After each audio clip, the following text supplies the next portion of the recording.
Kush janë personat më të predispozuar për të zhvilluar alergji? Për të zhvilluar një alergji të caktuar, duhet ana gjenetike, pra predispozita familjare, dhe gjithë ne alergologët pyesim personi i cili ka shqetësim alergjike që keni pasur alergji në familje, prindit e tuaj kanë vuajtur nga alergjia, ose të afërmit të tjerë siç janë kushëritë e parë, vëllezërit, motrat, sigurisht breznia e parë, pastaj kushëritë apo njerëz edhe më të largët.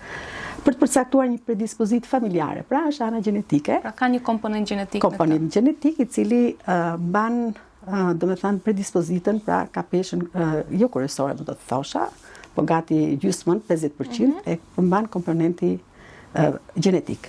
Nëse dy prindër janë alergjik, atëherë mbi 50% të rasteve, nëse të dy prindit janë alergjik, njëri ka një alergji të caktuar, tjetri një tjetër, qoftë edhe një grade të lehtë, atëherë edhe fëmia mund të ketë mbi 50% shanse për të dhënë një alergji të caktuar.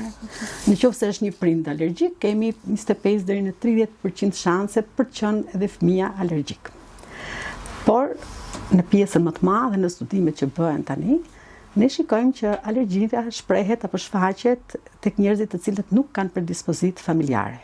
Pra, tregon që faktorët e mjedisit janë ato që vendosin për sjelljen apo për problematikat alergjike që një njeri gjatë jetës mund të shfaqi. Pra, në gjithë rastet ne shikojmë faktorin gjenetik dhe faktorin ambiental, të cilët ndërthuren bashkë dhe bëhen të përshtatshëm për të na dhënë një smundje alergjike.